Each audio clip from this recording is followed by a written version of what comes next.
Mr. President, this is a partial continuation of the topic that was picked up by colleagues and what you said about France. There is a really strange and amazing situation there. The speech of the President of France, which you are talking about, if very briefly. It turns out that all the problems of France come from Azerbaijan. This is surprising. Therefore, I would like to ask a few questions. First, as the head of state, taking into account what has been happening in Azerbaijani-French relations over the last few years, have we reached some limit of deterioration of these relations, or is there more to come? This is one question. The second question, I would like you to explain this to us a little more broadly. You spoke about the reactions of the French president. Do you see, this may sound a little odd, some kind of a personal factor in this issue, perhaps some personal reflections of the French president with regard to Azerbaijan? Because, you know, sometimes it is not quite clear what France's surplus is from this situation. And the last question, because the history of Azerbaijani-French relations is so long, there have been ups and downs. Do you agree with the opinion that Azerbaijan has become, in a sense, an internal political agenda in France? I.e., a French politician has to speak out about Azerbaijan?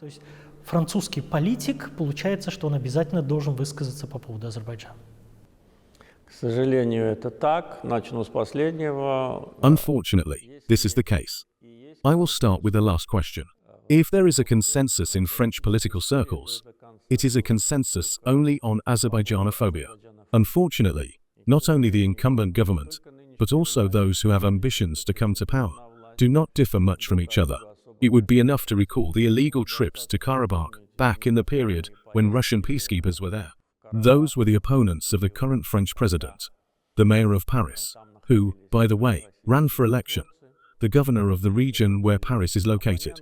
She was also a rival of President Macron in the elections, and Mr. Barnier, who briefly was in the post of prime minister recently. He also distinguished himself there, so they needed to make their mark. It is hard for me to say where the root of the matter lies, but there is probably some kind of synthesis. Islamophobia and xenophobia in general are distinctive features of the French political class. And not only that. By the way, anti-Semitism too. It is well known to everyone. Plus, there is Armenian influence, the Armenian lobby. And everyone wants to distinguish themselves in front of the Armenian communities and get some dividends, both now and in the future.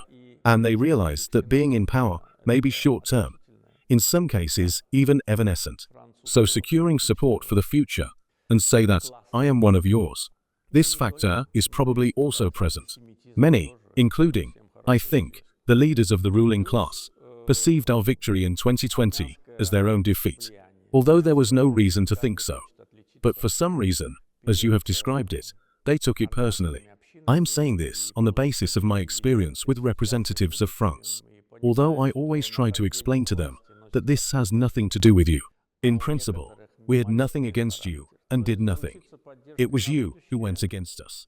During the 44-day war, I don't remember how many times, 6 or 7, I received calls from the French president, attempts to stop the liberation struggle.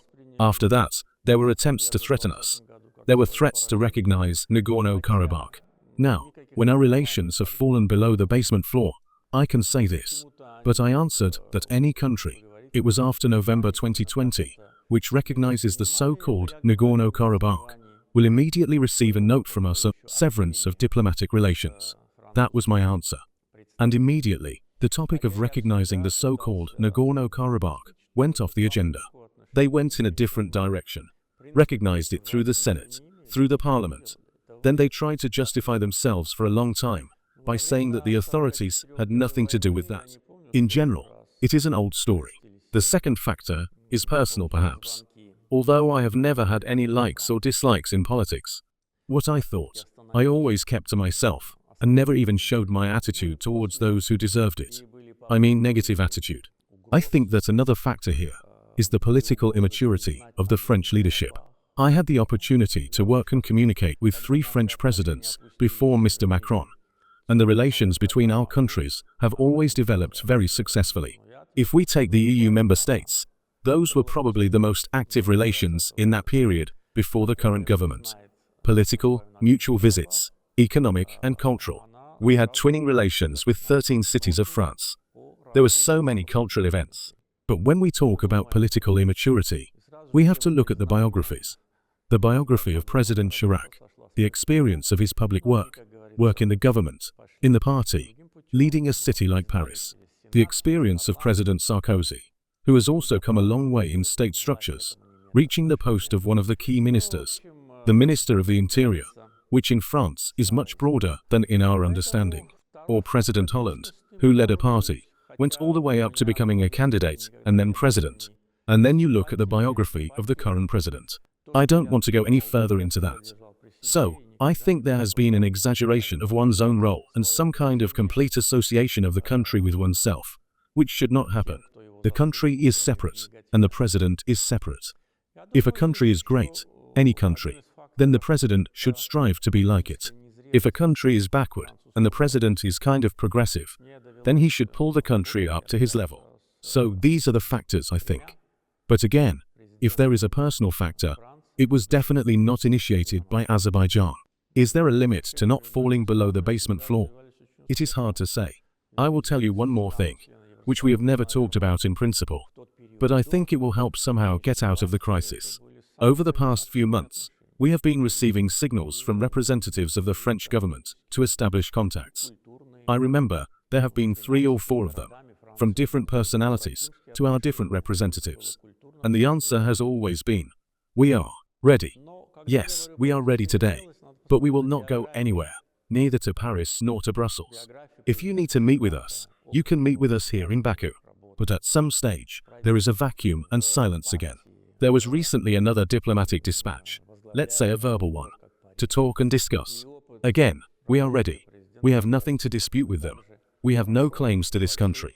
The main thing is that they do not touch us, do not interfere in our affairs, and do not interfere in the affairs of the South Caucasus.